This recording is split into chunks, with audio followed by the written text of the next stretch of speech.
Salam alaikum. Malo nga foli be kata bela jele manu wakati na sigoro la. Bashfute ala kana bashfu kana la. Ni nga video sabana no yi Malika ka sunguruba musuyi. En fait, ça me gêne aussi que Malika ait prononcer à trop parce que vraiment Malika fanu buka bunya rosi malgré amo chama mi weka mesau chima clé flyna vraiment weka kuma ku deni era negatulla ils savent très bien ko Malika mo do e ko mo jugute donc atise ka foko deni nga to ta ka wala ko suno ko akuma foko aka to yere ta ka wa aka fenga yere ka yere vraiment anege bolendu ina fo na chugamna mo mindu agena kaba fasola de ba satan fla donc quartier re kono no abebo no la fe buye mo ta fe mo te fla to mi quartier re kono donc balmo nga fulu ga ta bela jelema abe ko la alaka anya bela jelembulu alaka faso jelina fulu alaka no kan islam de bela jeli ana balma ke do de vera sadamis balmo Malika ka fima metana ale yere fulu. Fima, moi je pense que tu me connais parce que il y a une sur vidéo là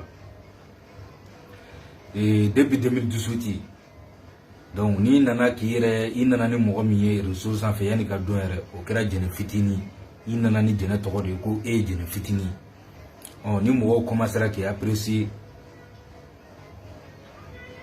aya ke to ni mo commencer à apprécier donc ko fait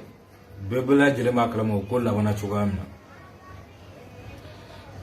ote femba yi ka kola parce que no fo yano nga video temana na nguni mo fa fa jera jena tika kono ay ñogon bla donc déjà il va donner mo mes réseaux sans fait et puis il kilente mo chama be fa fa be ressources bla jele ma don ni chugamna be video ke chugamna be kuma chugamna nyara ma den qualité na sumi donc au dogolente mo la réseaux sans fait ne be faire mon contrôle la réseaux sans fait et donc titila a mo saba de be réseaux sans fait pour l'ensemble ala fo ala bargada ni mo fly je pense que ni arni kelema kuma me ni kelen kumara donc ay famille ke et bi bela jele nya bala sira wurabu koro minti arnaki ani kagalum bawni fonte ka adam ko la ni te famille fe wodi ramade ay baraka ni ala sen bulodi ma baraka fuito de bo donc ni titila no ye arnaki di Karamadon arnaque ina fo bi muso munu talen flip ni be photo exposé no ye do faye no ye shin machine e do ba muso ni do fa faye kono muso shini faye kono muso munu shini ko anga furu ni kelenu ko photo ta ko exposé comme ça abe ni e mo gonu jatemne à peu près abe se fo mo ma we bisaba imagine ou beka fo ko wa mo fra nyoko ko wa bisaba ko ba dima déjà tu as 2 millions ou tu as 3 millions. Ok, Flana, Hasria, e ta tiɲɛna malika ka fima donc n bɛ muso tɔw ta tiɲɛ nɔfɛ u mina ala ye ne jɛ a ye hakɛ to connexion bɛ ka déconner ala ye ne jɛ fɛn dɔ la a y'o di muso tɔw ma donc n bɛ a essayer n bɛ bila musow la n ta tiɲɛna n maloyara n yirara diɲɛ na i ka mɔgɔlankolonya i ka ta tiɲɛya o de yira diɲɛ na bi bɛ k'a fɔ k'i bɛ bɔ ni muso minnu ye k'u b'u yira k'u b'u lebu yira diɲɛ na olu ta ma bɔ kɛnɛma cɛ ma bɔ n'olu ta ye muso ma bɔ n'olu ta ye mais e ta e ka ɲɛmɔgɔdenya i ka fugaridenya i ka ba bonyabalidenya i ka hadamaden bonyabalidenya o de y'a to bi i ka vocali bɔra ka yira diɲɛ bɛɛ i ka mɔgɔlankolonya i ka jɛnɛya i ka jatɔya diɲɛ bɛɛ bɔra a kalama donc n'i y'o ko kɛ n'olu ye wari d'i ma i bɛ lafiya o hasiriya i bɛ hasiriya o b'i la sabanan o ye j'aime ni partage j'aime ni partage donc i ka ye tout de temps tu es capable de tout ninnu bɛɛ la saba in bɛɛ la ce qui me concerne ce que j'aime pas o ye arnaquer de ça je tolère pas non bɛɛ bɛ n dɔ réseau sanfɛ hadamaden arnaquer k'i yɛrɛ kɛ ou i bɛ humanitaire kɛ ka mɔgɔninfin gosi ne ɲɛ bɛ bɛɛ la réseau sanfɛ n bɛ bɛɛ jateminɛ n bɛ bɛɛ ka vidéo kɛ cogoya dɔn hali ne bɛ hali n'a sɔrɔ k'i bɛ nkalon de tigɛ ka vidéo kɔnɔna na je sais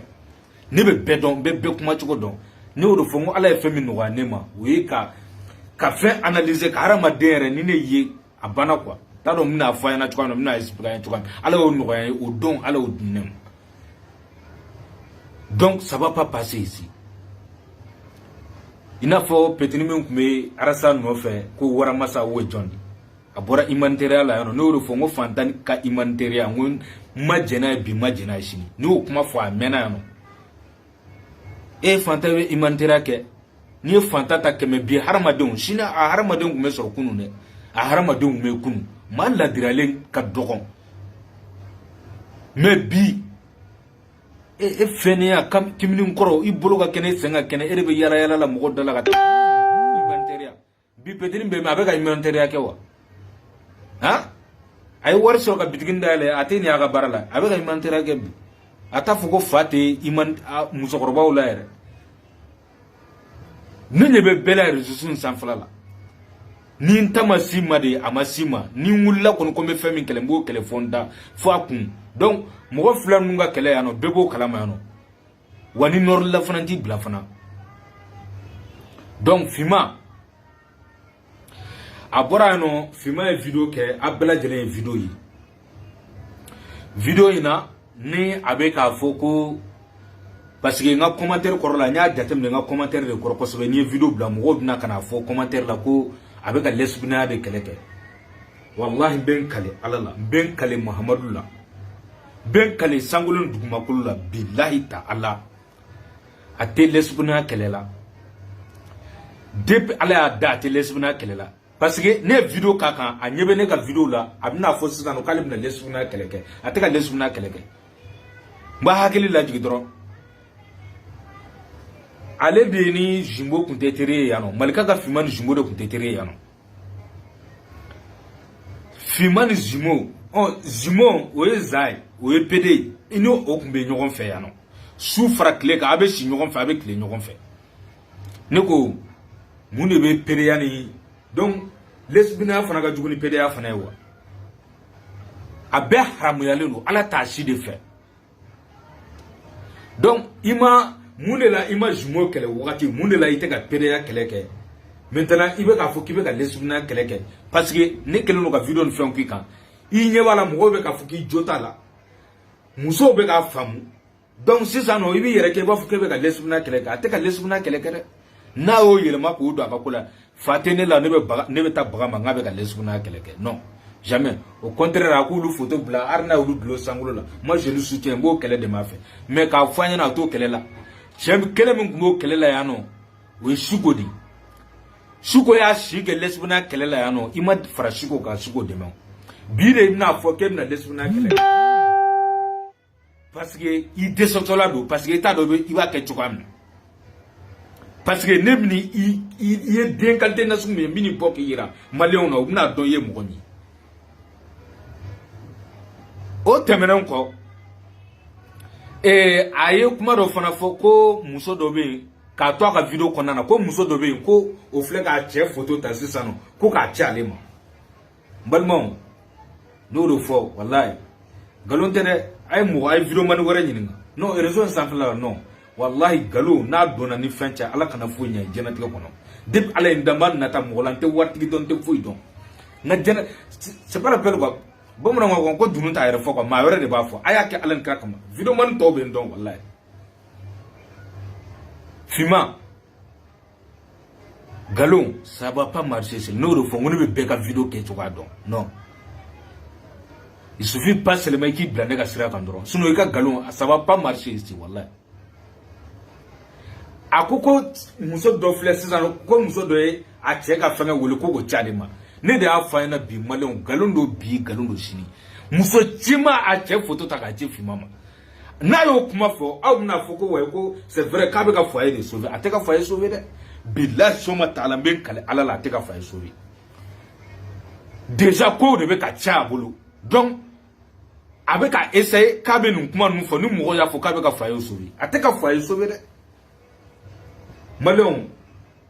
ne be min foyer na ni yo kuma foyer no be sika kan to ma ti se ka ma dlangu et tu sais que ma bali général i wolo de i u de min wolo i joli i ti na ko ka be général ke et tu sais ka bali a fa ti sais ka bala ba ti sais ka bali manfi i yere de bi i yere glan i yere de bi i yere glan ki yere nya ka fa yana chaque chose à son temps dans la vie conscience ka ya haramadena ne mi yere siglem fleni akoro e devait arrêter damis ni ko chaman ke jena ka ko chaman ke kanto demisena la ko fe kunte ko no kunte ba ma kanto demisena la ni mile ko na ke mo chaman be we kan la we ndon ou ben don nyar la ni mile ko na ke j'ai beaucoup des amis qui me regardent ni jem fe na su be ke do mina ne be bo kana aventurer la mogoyu kale an wa kare kono billahi soma ta'ala ko fuga jenwuli ko ne te ke fenyi wa ko mina warre chen fana ko mina chokoroba ka warre chen ko mina tungana ko suno ko ne fen konte mo karsa mo pour que ki ga kuma ere démenti folo mo nebna bien comment on appelle nebna le bien mina nga wari ngona ere ka warjedu mo mogoma adinema mo nyere halala duru nyere ya nyini mogoma wardi ano karsa nanina mo mogoma kene nyere ka wardudu nya nyini wa mina aventure la bi atigi na yenye na me ka kuma fa be malo wa mbado ayere abe video le na ya soro ayere ba don be ka kuma feminka donc a foyna ne balmo jena tigo ko be dande be jen ko bela demisena te mo chen chokorobo ka kuma ni be demisena la ibi se ka bandia ke ibe fenworo ke ate mo chen jen fembe na wogatiru mais be duwa ke mamnu ba kono suno arbi inter do be wulu ba konan we uluko kuta dabla me be duwa ku yenyu ladi ka fen na su be ku nya funyana rembu ka biere tike ukana mais ni alan krasona ma be femini ala fa ala ka hakili mandi anu bela jelima harama de ni sera nouveau doma ika donc afo ikanga muso de furu kanga deun de soro ere e ma la fami soro jengono I deun ni muso wulu kan wulu soro afo demisena te mo tien di ibe mo do bi ko sunguru badu shini abse ka yelema nyo kuma foyano mo muso furula sunguru ba furula wallahi billahi ne kelente aw munu be kanele aka chala aba kalama sunguru ba chama be furula wartiguma wa achama ni a jatemino ko furu we lafia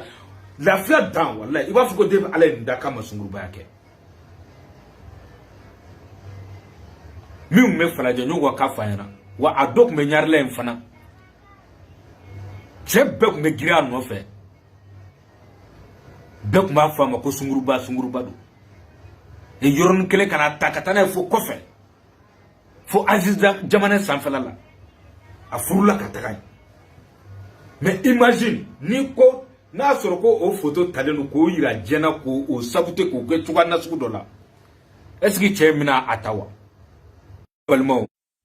a y'a kɛ to connexion bɛ ka perturber a yɛrɛ ka kuma don balimaw ko dɔ ka kɔrɔlen dɔ ka kura ye aw bolo ko muso ko ni ko maga kɛra min na k'i t'a ta bilen diɲɛ kɔnɔ e bolo ko muso bɛ furu wa ne yɛrɛ ko jɔn de bɛ ka maga muso ninnu na dɛ anw cɛw de tɛ wa a ye sabali koyi a ye sabali maliyɛn cɛw a ye sabali jɔn de bɛ ka mago la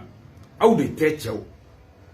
n'a fɔra ko maga kɛra muso min na k'o tɛ furu bilen ko dɔ ka kɔrɔlen a yɛrɛ ka kuma don aw yɛrɛ ka bamanankan don ko dɔ ka kɔrɔlen dɔ ka kura ye diɲɛlatigɛ bɛ ten mais n'a fɔra k'e tɛmɛna sira min fɛ k'o bɛ lanɔgɔ voilà pourquoi cɛ minnu bɛ muso photo ta par exemple quand je vois beaucoup de hommes viennent se plaindre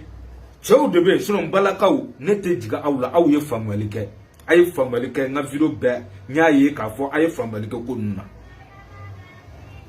mais cɛw de bɛ k'o plaindre et pourtant aw de ko yɛrɛ bɛɛ la base ye fɛn dɔw bɛ kɛ hadamadenya la moi je n'arrive pas comprendre ça regarde bi réseaux sociaux la musomaninw photo musomaninw ka vidéo u bilalen don fan bɛɛ fɛ jɔn de b'a kɛ aw cɛw tɛ comment cela c'est possible ne tɛ se k'o imaginer cogoya min yɛrɛ la o bɛ se ka kɛ ne n t'a dɔn n bɛna fɔ an ɲɛna cogoya min na ko ne ni muso jɛra i kana dan dɛ diɲɛ fɛn bɛɛ kɛ ne la jamais wallahi i lankolon kɔni ko ne b'o bila non jamais dans la vie jamais dans la vie n t'a dɔn n bɛna fɔ cogoya min na hali ni b'i minɛ k'i bugɔ de k'i yɔrɔ dɔ kari mais k'a fɔ ko n b'i lankolon de bila non ça me sert à quoi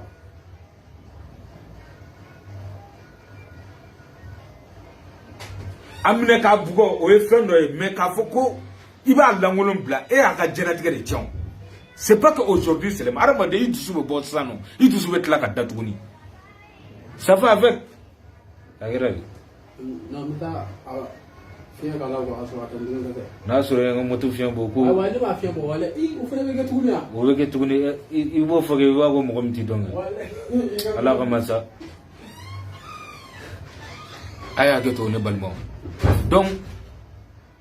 k'a fɔ bɛɛ lajɛlen ɲɛna ne balimaw mɔgɔ bɛ o fɛn nasugu ninnu je ne sais pas comment cela c'est possible ka hadamaden k'a lebu k'a ka diɲɛlatigɛ tiɲɛ a bolo pour rien an ka sabali nafa foyi t'a la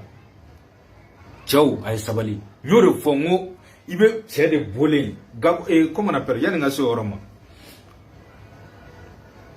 Gabon président y'o de fɔ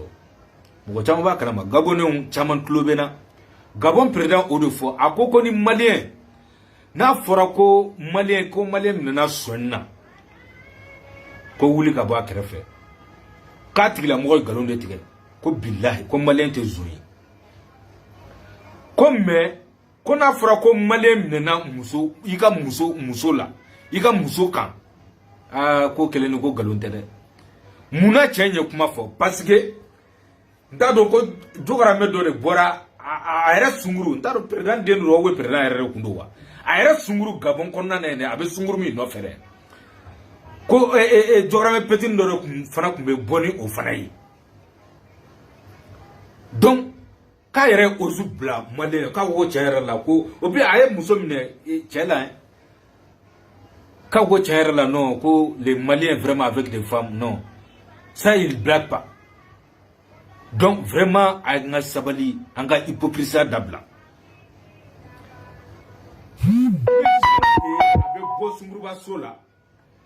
a bɛ bɔ sunguruba so la ka na sigi gɛrɛn na sisan i bɛ muso fana ye a taara sunguruba min ta sisan nɔ i b'o tɛmɛtɔla fana ye tuguni kɔrɔ a bɛ tila tuguni k'a fɔ sunguruba ma ko nin jahanaba kɔnɔ den lajɛ ou k'i ka nin danga den lajɛ ne ko mun de b'a kɛ danga den a bɛ fɛn min kɛ la n'o ye jɛnɛya ye o haramuyalen don e min yɛrɛ e fana wulila sisan ka taa jɛnɛya kɛ e yɛrɛ fana ka haramu ko de kɛ maintenant ani jumɛn de a bɛɛ de ye mɔgɔ nasugu kelen o mais an ka hypocrisie dabila n y'o fɔ n ko n ye dɔ fana ye autogare fana na ye ale tun bɛ dennin dɔ bɛ yen a baarakɛla de kun don donc a bɛ denni classe ko nɔgɔlen don o cɛ ka jugu o bɛ tan a bɔra tan donna tan ja a ye den de ɲini a ma denni sɔrɔ ko bɛ tan ko bɛ jɛnɛya mɔgɔ bɛ da den a bɛ hakɛ to toujours la connaissance a ye denni tɔgɔ cɛn na suguya bɛɛ lajɛlen na ko denni ye jɛnɛyakɛla de ja ale ye denni ɲini k'a bɛ jɛ denni fɛ denni banna a y'a essayer a bɛ ka denni tɔgɔ cɛ fan bɛɛ fɛ dɔ de nana fɔ denni na ko karisa ko karisa bɛ kɛ e sabute tout le temps a b'a k'i nɔgɔlen don a b'a k'i cɛ ka jugu a b'a k'i ye jɛnɛyakɛla ye ko mais ko comme on appelle a bɛ k'i tɔgɔ cɛn denni k'a ma ko c'est normal k'a k'o kɛ ko parce que k'ale ɲini k'a bɛ ja d'ale fɛ k'ale ma sɔn donc imagine an ka sabali n'o fɔ ko cika tɔli bɛ bɛɛ fɛ yen an ka sabali bamananw ka kuma k'an ka boli dɔ to bɔrɔ kɔnɔ k'a sɔn an ka sabali cika tɔli bɛ bɛɛ fɛ yen mɔgɔ si kana fɔ k'i bɛ finma dɛmɛ nin bêtise in kan a bɛ ka bêtise min kɛ nin mina kuma su in na n ye tɔ ninnu kɛ video kunkurun de ye mais mina le finma n ka direct dabila n y'o de fɔ n ko n wulila mɔgɔ fila minnu nɔfɛ yan t'u ɲininka ne tɛ nɔrɔ la n ko min bila dɛ n balimaw a ye commentaire dɔ comment on appelle commentaire dɔ kɛ n bɛna commentaire yira la a yɛrɛ bɛna a ye fɛn min bɛ yen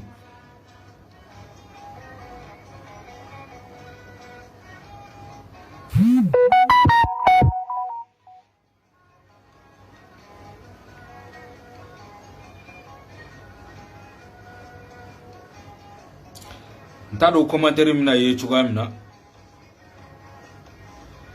c'est un peu flou. Commentaire in filɛ nin ye yan nɔ c'est un peu flou quoi a ye hakɛ to commentaire in filɛ nin ye yan nɔ a ye petini dɔ de photo bila a ye petini photo de bila a y'a lajɛ kosɛbɛ je ne sais pas si vous pouvez lire a ye commentaire bila petini dɔ de photo bila la a y'o petini photo bila ko de bɛ muso wele ko ka taa di mɔgɔw ma k'a bɛ wari proposer mɔgɔw ye effectivement denni dɔ ye commentaire bila k'ale ye petini reconnu k'a ni petini ye 10e kɛ ɲɔgɔn fɛ ne balimaw n bɛ siran fɛn min ɲɛna o ye nin de n ka kuma kun bɛɛ ye nin de bi hadamaden ko i ka gundo to i kɔnɔ o ka fisa i k'a fɔ n'i y'a fɔ dɔrɔn k'a taara de parce que i b'a fɔ mɔgɔ min ɲɛna o fana b'a fɔ k'ale bɛna taa fɔ a danaya mɔgɔ ɲɛna o fana b'a fɔ k'a bɛ taa fɔ a danaya mɔgɔ ɲɛna i ka kumakan bɛ taa i ka gundo bɛ taa ten nin denni ko k'ale ye petini kɔni k'ale ni petini ye 10e kɛ ɲɔgɔn fɛ ne balimaw imagine nin fana bɛ taa tɔ bɛɛ fɔ u ka classe kɔnɔ denni tɔw bɛɛ lajɛlen ɲɛna mɔgɔ fɛn fɛn ka numéro b'a bolo i n'a fɔ bi ne yɛrɛ filɛ cogoya min na ni mɔgɔ fɛn fɛn classe kɛ seconde cycle kɛ ɲɔgɔn fɛ bi groupe bɛ yen ne yɛrɛ de groupe créé an bɛɛ bɛ groupe kelen sanfɛla la an bɛ bɔrɔw kɛ an bɛ caci an bɛ fɛn bɛɛ lajɛlen kɛ a dɔw caman bɛ yen u bɛ n ka video kɔnɔna na u bɛ k'a lajɛ imagine ne photo ka bila nin kuma nasugu ka fɔ ne ma imagine o kuma kana fɔ groupe kɔnɔna na ou a ka fɔ tɔw ɲɛna mɔgɔ bɛ ne layɛ ni mun filɛ nin ye an fɛ yen fɛn dɔw bɛ yen il faut jamais tolérer ça an fɛ yen fɛn dɔw bɛ yen an faso la n'o fɔra hadamadenw b'i layɛ ni filɛli ɲɛ wɛrɛ dɔ de hali n'a sɔrɔ k'i bɛ baara la mɔgɔ bolo a bɛ se ka kɛ sababu ye ka baara bɛ tiɲɛ ou hali n'a sɔrɔ ko danaya bɛ yen ko mɔgɔ dɔ bɛ yen k'a bɛna danaya da i kan a bɛ kɛ sababu ye danaya in bɛ tiɲɛ ça sert à quoi finman ça sert à quoi ka mɔgɔninfin lebu e lebura i ka lebu mɔgɔ m'a si ma i yɛrɛ de y'a si yɛrɛ ma ninnu ta i taara bagu ma di pour rien k'u lebu k'u yira diɲɛna ten ko parce que ko dabara b'i kun i malo ka dɔgɔn i ta cɛnnen don mɔgɔ t'i la bɔfan t'i la t'i t'an fu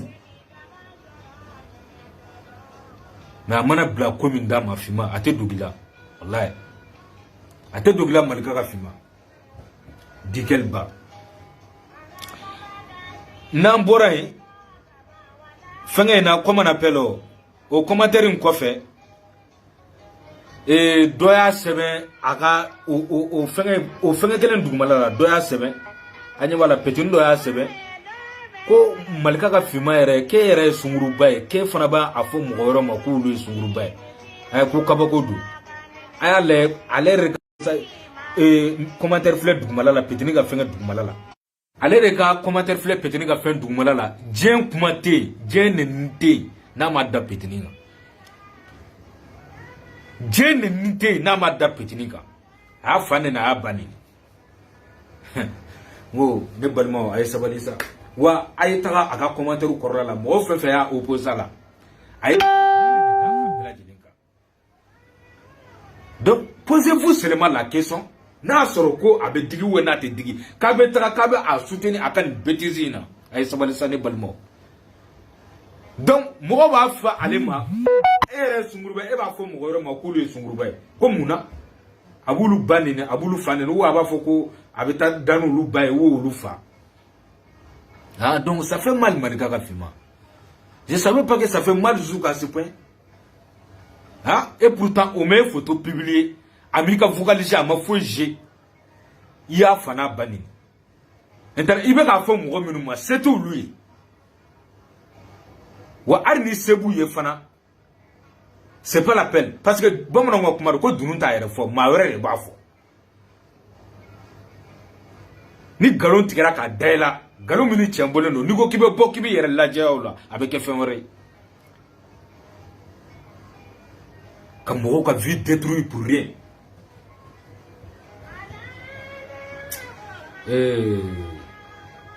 C'est pas la peine. Moi yele ko do ko wallahi. Tu sais elle me fait trop rire. Il y a une publication il y a une capitaine à blanc à fenka. Aye une fana sebe ayale. Aye une fana sebe aye une blanc. Ye munde c'est ça no ko chemsonu be ka tu yere di musoba koroma.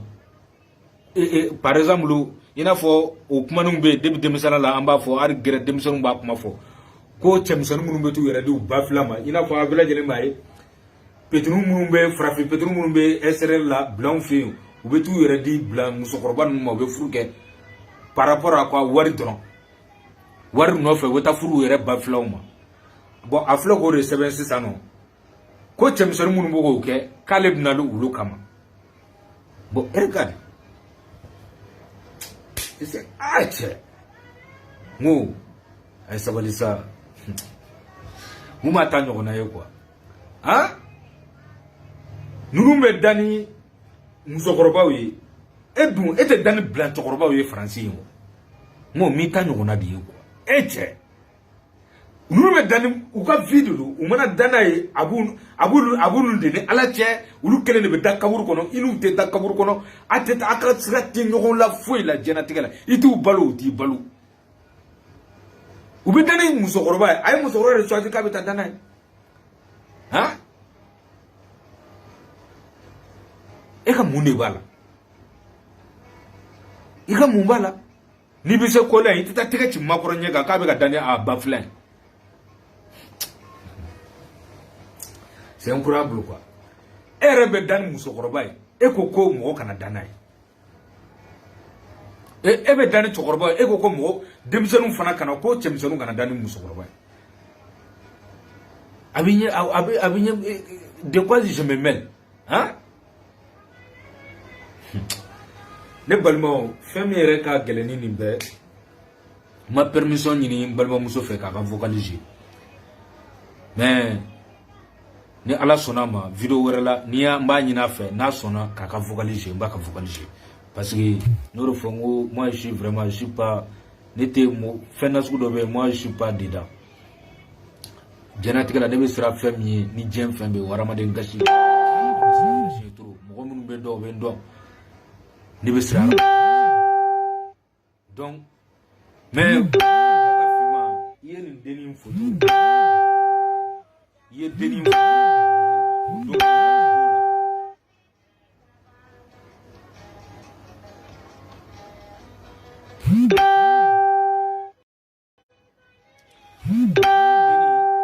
peut-être a chama hakli be songa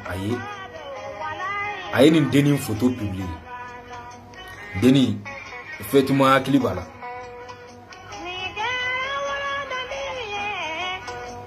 Commentaire yɛrɛ kɔrɔla la i yɛrɛ b'a ye cɛmisɛnnin dɔw bɛ k'a fɔ ko nin dennin ko cɛ ko nin ko ka di ale ye dɛ, ko nin dennin ka ɲi dɛ. Commentaire yɛrɛ ko fɛn dɔw bɛ diɲɛ kɔnɔ, n'o de fɔ n ko fɛn dɔw bɛ diɲɛ kɔnɔ Ala kana hadamaden dɛsɛ la n'o ye jateminɛ.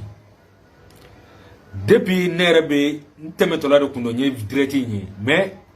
depuis n ye dennin photo ye directement n y'a dɔn k'a fɔ n ko non, n ko billahi elle là, ça c'est, elle est vraiment innocente. N y'a fɔ n kɔnɔ direct la depuis n y'a photo ye quoi. A ye dennin a filɛ ka innocent dɔ de photo bila tan nɔ. Effectivement kɔrɔmuso ye vocal ci ma k'a fɔ ɲɛna vraiment ko dɔgɔmuso k'a tɛ ka dumuni kɛ, a bɛ kasi cogoya min na k'a bɛ kasi ten. O kɔni tatɔla filɛ k'u yɛrɛ dabali bannen don n'a tɛna se a ka kalan na. Mais dennin yɛrɛ sera k'a dɔn cogo di?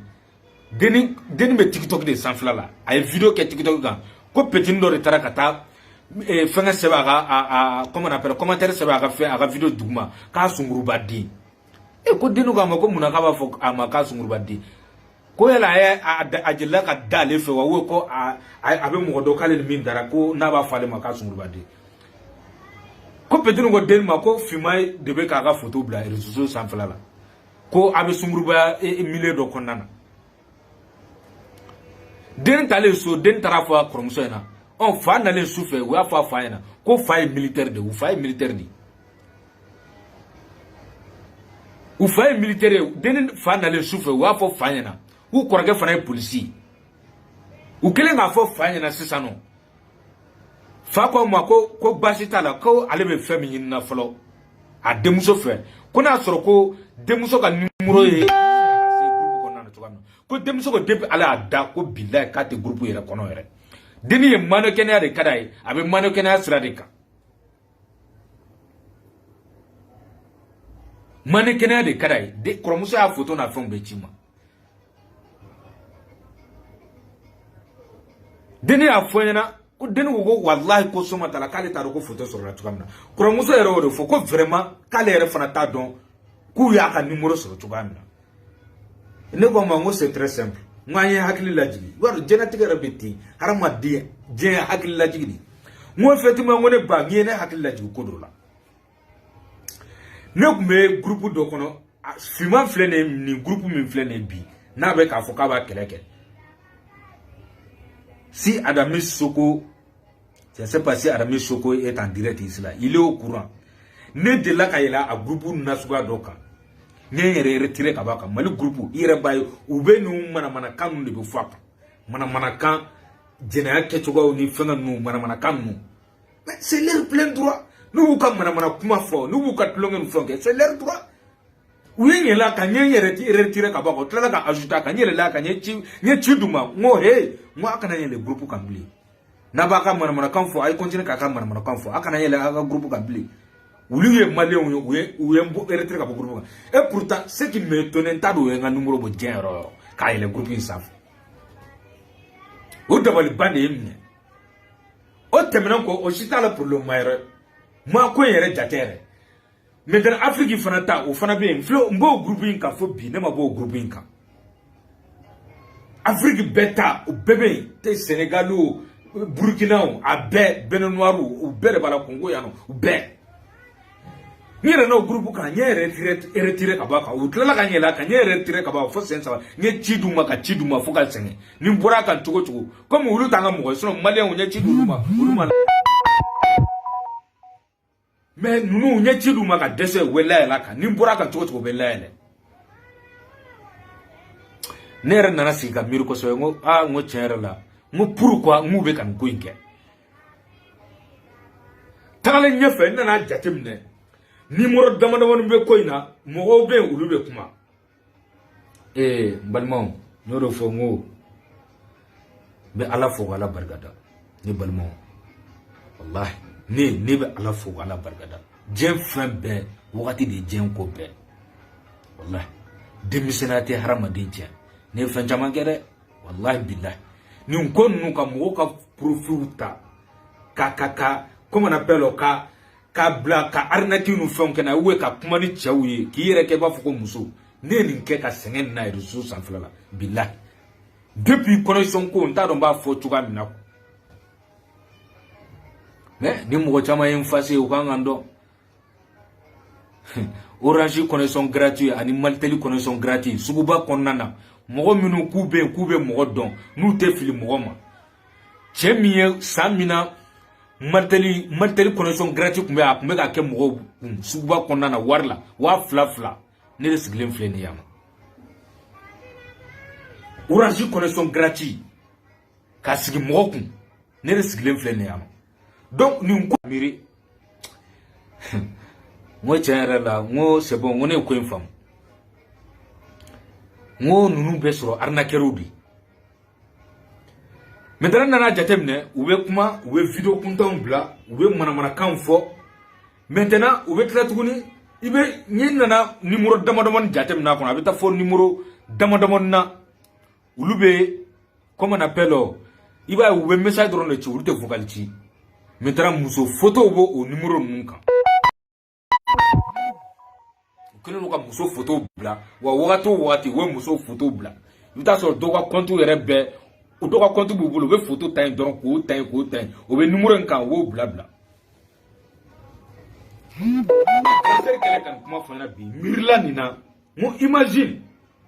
imagine ne balimaw ne ka bɔ par exemple ne bɛ groupe in kɔnɔ ne ka bɔ ni o muso photo minnu filɛ ninnu ka profil kan ani u bɛ photo minnu bila ani u bɛ sɛbɛnni kuntan minnu bila u bɛ manamanakanw fɔ sɛbɛnni ninnu na k'u yɛrɛ kɛ b'a fɔ ko muso maintenant ne ka bɔ ni o muso ninnu photo ye ka na a exposer réseau sanfɛla la n ko sungurubaw de don n ko jatɔw de don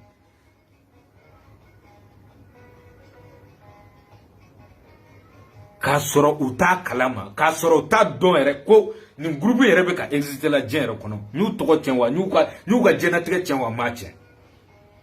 a y'o de fɔ n ko grand sœur n ko a bɛ hakɛ to koyi parce que fɛn dɔ bɛ ne la diɲɛnatigɛ la je ne sais pas n bɛ ala deli a ka ye hadamaden bɛɛ la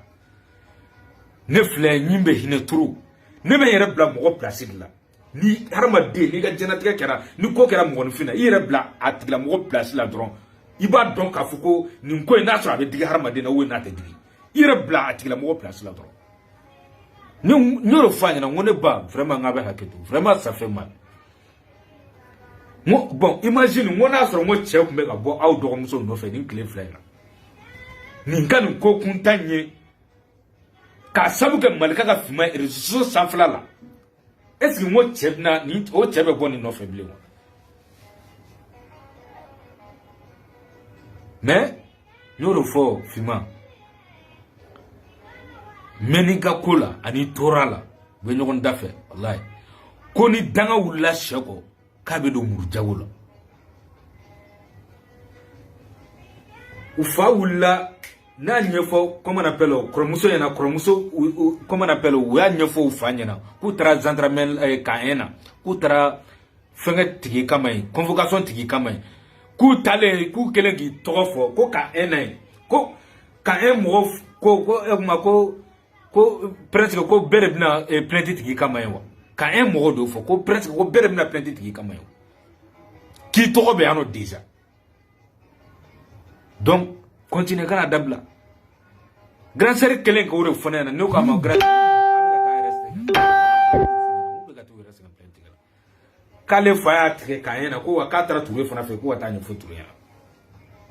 ne ko m'u b'u k'u yɛrɛ sɛgɛn parce que n'i tɛ taa Mali la somɔgɔ t'i la o han dangaden fɛn fogolo diɲɛ ɲɛfɛ i filanw bɛ Faransi ye an bɛ muso gorobinɛw dɔn u bɛ réseau in sanfɛla la olu ka wasona kɛra u bɛ k'u ka sow de ta k'a yira so jɔlen étage joli jɔlen do bolo han princesse Leja ninnu han madame la présidente ninnu Asmaw ninnu Fatou Zahra ninnu u tɛ jigin ka bɔ foli yɛrɛ kɔnɔ yɛrɛ mademoiselle 40 e ɲɛmɔgɔden e de bɛ sunkuru bɛ a la den so kɔnɔna falen do den na i bolo ye i tɛ da i ka ɲɛmɔgɔdenya ma hakɛ min b'i kan na i tɛ da o ma i bɛ tila tuguni k'i b'o ta k'i b'o da mɔgɔ wɛrɛw kan na han san joli i bɛ Faransi i sera ka mun de kɛ hali ka appartement tɛ se k'o sara fika armadon de arnaque ou ka di ju feri maintenant e fara bina fo kibe do fo mo wara ma munu fara bitu yere feri ngo kabako dandu kam mo gon fun ka vie détruit pour rien hein no do fo ni nyana ngo aba yere se ngo parce que ni tena mali la ibi sa euro de la France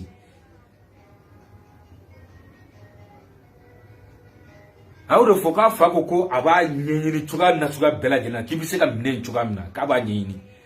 kale fa militaire di ako ka ba nyenyini tuga fa bela ki be minen do ya fo yana ko laga to danga to do bi no fe sa ko o garde corps la mamadu no fe ima fo yala folo ni take ka harama don burja ki take ka mo fun burja ka mo détruire ka mo ka vie détruire er ta chene no jengono te fa mo gore yelen to lay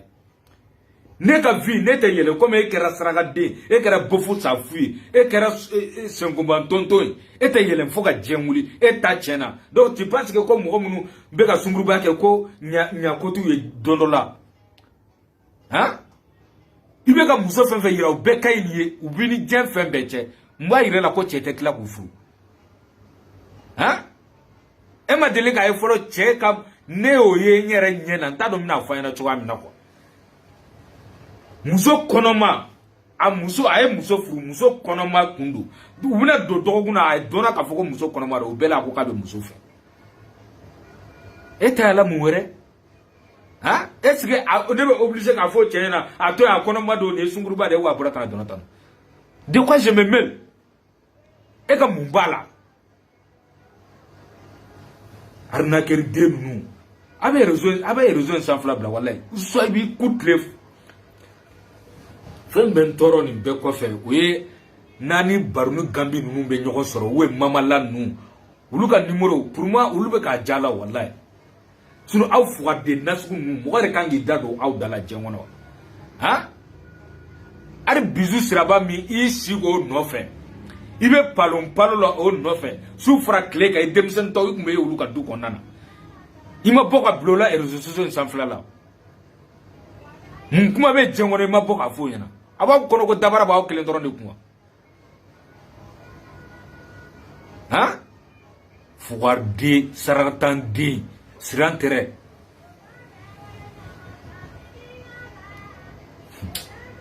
c'est pas l'appel qu'on est balmo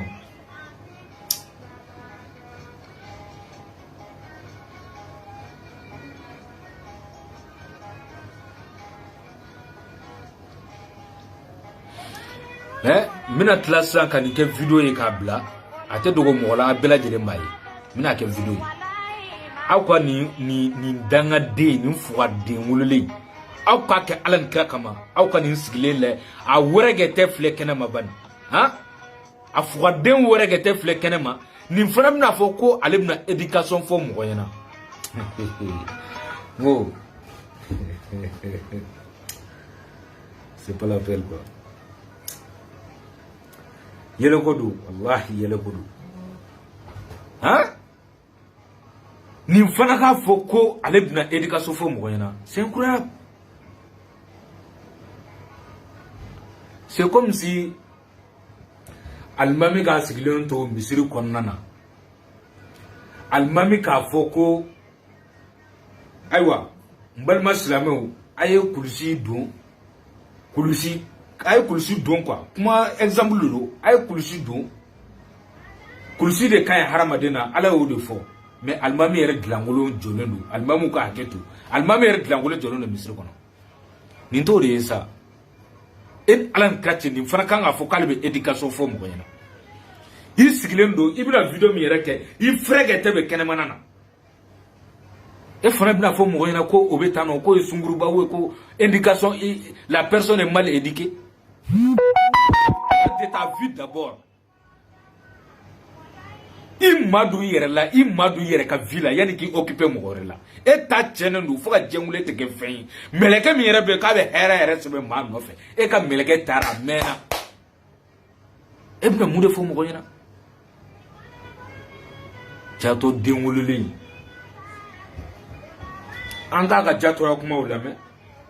n'a ye lamɛn a ma se fɛn wɛrɛ ka fɔ a yɛrɛ bɛna ye nin ye sunguruba den nasugu min ye diɲɛ kɔnɔ n'a sɔrɔ ko nin kan k'a fɔ bi k'a b'a da wa k'a bɛ sunguruba kuma fɔ mɔgɔ ɲɛna karisa a bɔra tan a donna tan nɔ n'a sɔrɔ ko nin kan k'o fɔ mɔgɔ ɲɛna aw ne an bɛn'o dɔn sisan nɔ.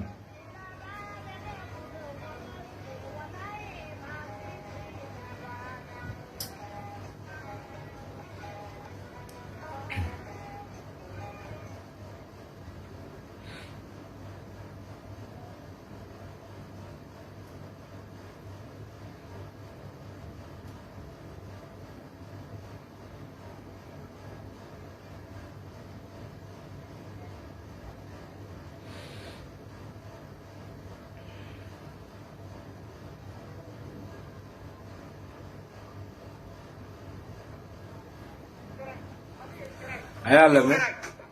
beli kurane ke ne mando tomina woti kujebe ne musuko ke ne bo musuko ku ne tanga deni musa dompi ne timan don tomina agara fomi ngono atu kuje ne tima arande buri nyoma gasnor la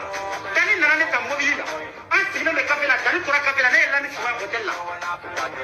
nya don tomina do kuje ne ku musuko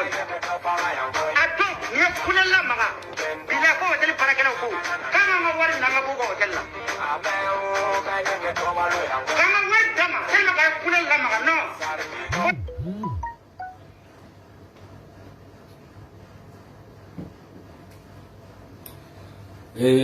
ne balmo abela jele ayen la me woni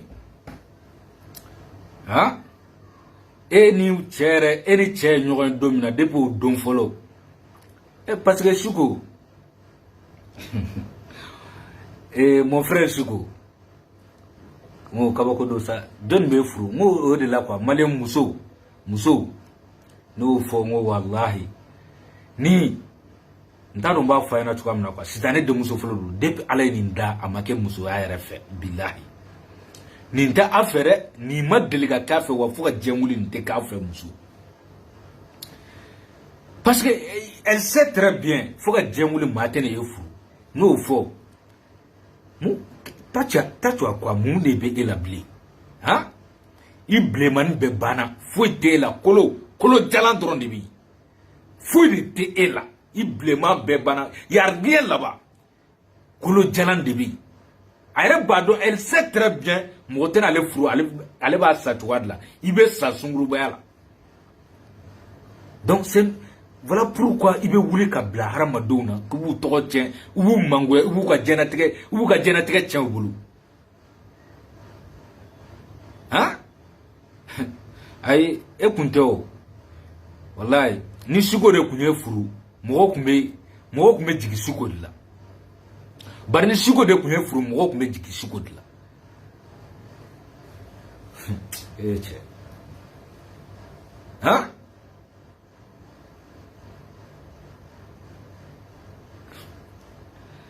bi ebe si tugamina adugulente mogola bebe ba kalamai e kera yere be ka warde di ibita warm ne blauna ibna di malen chemson ma wala sika jenu yi bebo kalama fima franci bebo doy na soro gasbu ga kuma ki dugulente de ha kuna ntari nyomonti Francis muso bebo kalamai ebe kata warde mne ibeta dani blanchou ye blanchokoroba ye ka warde mne ulla maintenant iga ini wala si nanga choka sega dafika warde duruma John befu hein John befu muso mi opi fabo yira ko fo mo ba fa ko mata ko les filles faciles abe bora kan me yare. Est-ce qu'il y a des filles faciles plus que toi? Il m'a dit que tu domina ka nyogon do era dukse jebe ka danatigi ka shatigi bulu. Il y a filles faciles que toi? Hein? Da barabayala mogo dala iba foko ala ye da e fana ye anto da. Hein?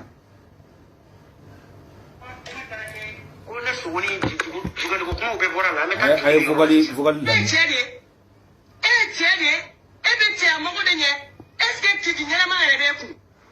la bon aga asraka dele ngo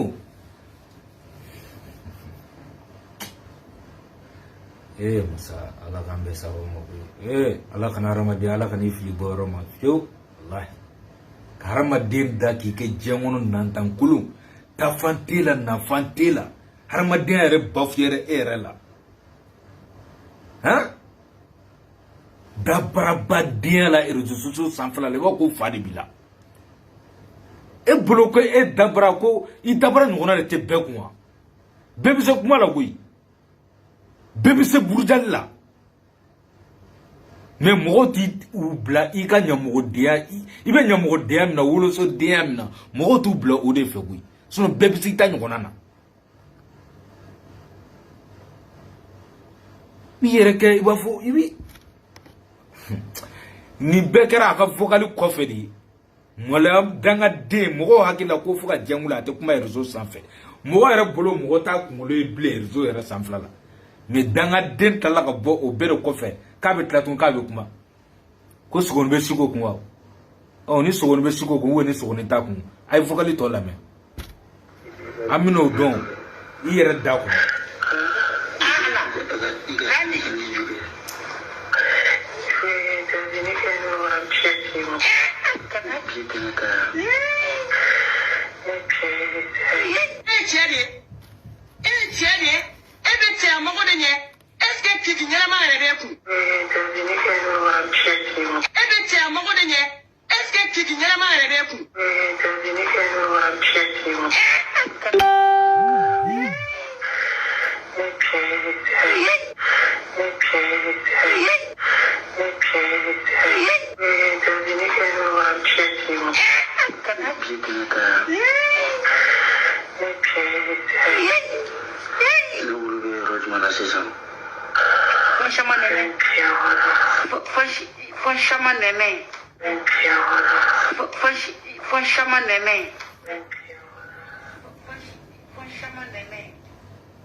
Koko wulu nyana mate mogo min kun ne balmaw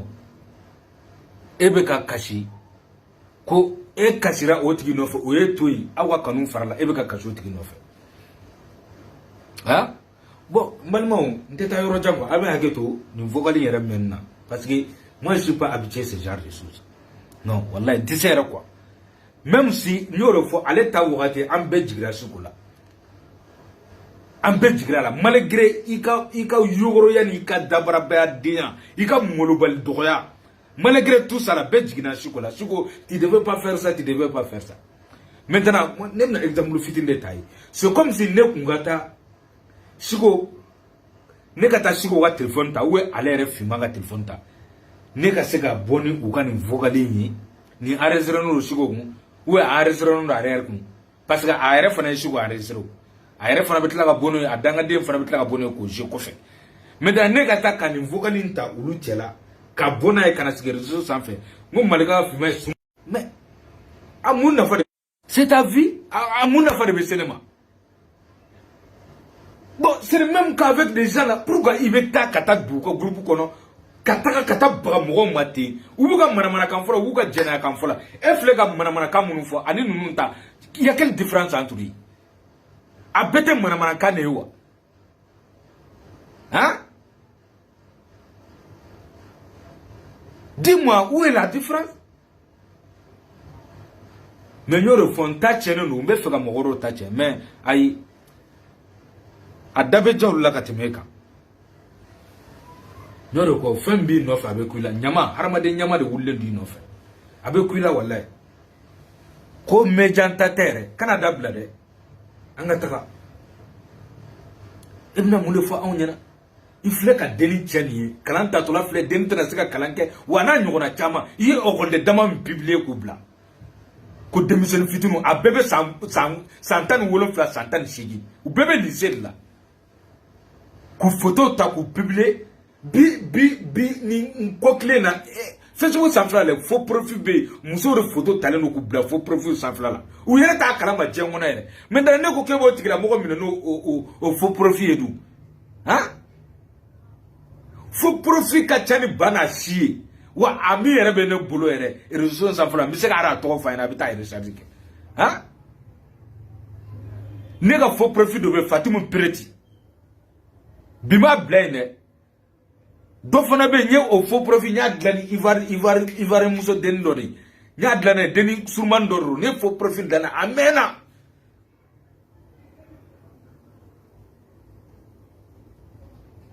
a photo muma photo chedron kanana maintenant imagine ikato o photo ta kebo exposé wo ka fendo kenoi imbara deni innocent mawo ima bagamari Bire que je connais tu vas faut que elle be bien fait bedon alors que tu connais rien dans la vie. Dabra bala mo dala ate foi de kalama jenati ko la.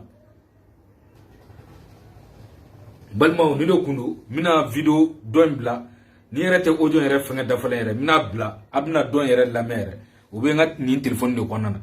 mina abla ka ke video kungurna abna yi be min fodron sabali faram gola. Fara mogola yi wardon tonya billahi wu tonya yere ni nin koromuso be ka kuma fona na iba foko billahi ngado telephone wono ka se malla sansa ka ta shiga koro ka rasire ko ibara dirima ka vide détruit pour rien har ni teni photo yi war ko nte sunguru bay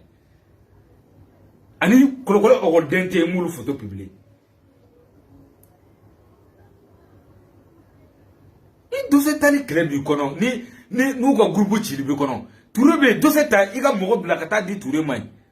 no fiye na ngoni touré jabi femina ola obien hein touré bi saka mogo bale ko te jena yake est-ce que linga kena yaro hein est-ce que kungulo ka kena yare mogo saka mogo bale bi jena tika ame wajuru de ke ame duwa de ke jena mai ni ake ibe halaki ni sara I sube tuli jenakela sube tuli mo ma jenake ni sara sube tuli jenakela sube tuli ni ake kle sambi shege braditi o jolli amu le foka asiga arama don siranya amay bi amay shini amay mogoma warnyin na ni ba ka bi garsiga siri amay arama dima o te bo fe ebna fo kibe mo fun ta kibe no exposer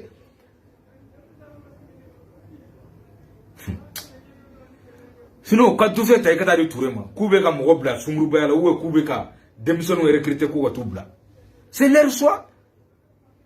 C'est toi tu es l'air nourri. Ils vous donnent son mot de Chogamna. Ils vous donnent pas le Chogamna. Ta dossier ta école de tourement. Quiconque, je t'envoie, prends le dossier, allez donner ça à Touré. Ce qu'il va te répondre, tu vas attendre ça. Et ça va dire ça. Ne munde ka in ngona doydro tiba ka vide détruit mo kelente mo frère fo mo badé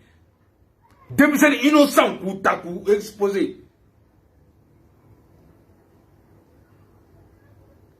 kebe sunguruba kelege en pedo ni fon jerano en mo mo langolo na suma jejenuna ini jem fen na su bela jele jerano emolu kele ema pedo kele inu wulu munu meshi dlanga medra de ba ina fo kebe sunguruba kele o mun saraka den adam ne toladi o mun kalabanci den adam ne toladi